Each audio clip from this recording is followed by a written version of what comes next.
Real Betis have not won a La Liga title since 1935, but most recently won the Copa del Rey last year in 2022.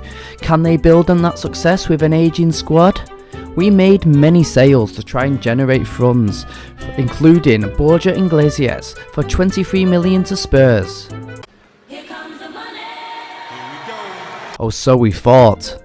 The board only let us keep 55% of sales, which was far from ideal. We bought Singo in at right back for great value, and Marcus Thuram for left wing as our marquee signing. However, he really didn't live up to the hype, struggling immensely, to the point we had to have words with him. Yeah, that didn't work at all. Oh, you're having a laugh! You're having a laugh!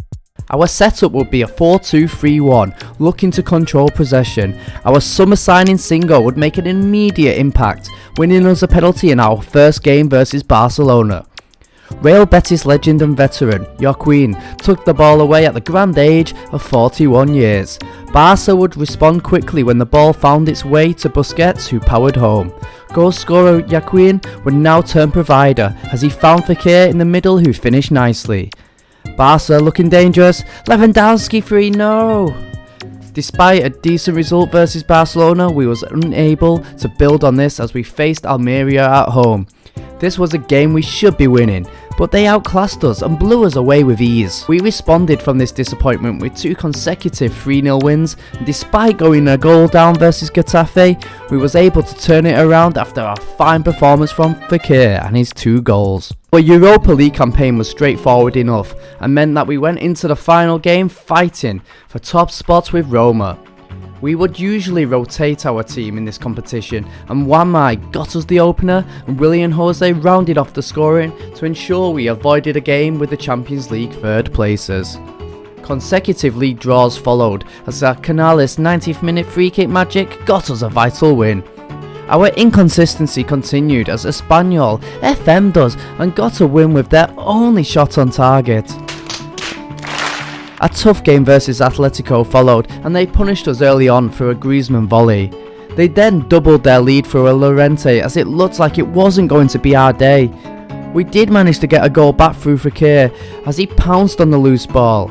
Our 2 subs would then combine as Juanma grabbed an equaliser from 2 goals down. Whilst I have your attention, please subscribe to the channel, give the video a like so that I can keep on making these videos for you guys. Results until the winter break were pretty solid as we managed to go on a nice undefeated run. This form continued after the break as Fekir was there to score a double against Valladolid. Next up was Athletic Bilbao, who would really humble us and put an end to our impressive run. They were the better team from the kickoff and dominated in all areas, which earned them a 4-1 win, which was not flattering. Valencia would then take the lead against us, and the game seemed out of reach for us until we got a last minute penalty to earn a draw. Here is the average ratings for the game against Madrid. Yes, it was terrible. Can you guess what the score was? Write it in the comments. They blitzed past us to give me my worst ever result and a true embarrassment. What the fucking hell's happening? Valladolid were up next again, and the result was the same, however, with 2 unfamiliar goal scorers as both our centre mids were on the score sheet. Newcastle would then come in with a £35 million bid for Rodriguez, but our message was clear. A trip to the Nou Camp was next, however this time it did not go quite as well against Barca as they dominated the game and came out 2-0 victors. We did manage to bring in Conor Gallagher on loan, but he then pulled his hammy before even kicking a ball. Of course he did. I will leave Gattuso to sum up the results in our next games. Sometimes it may be good, sometimes it may be shit. Leverkusen were next in the Europa League, and we finally saw a goal from our summer signing Thuram, although in a 3-2 defeat.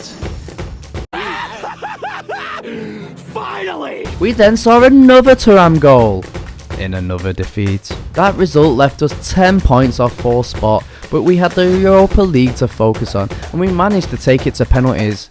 Despite a Canales miss, we was able to score our remaining pens to send us through. Fekir, what a free kick! Felix, what a strike, 1-1. Thuram actually managed to score a meaningful goal in the Seville derby. Get in! Arsenal were next in the quarter-finals of the Europa League.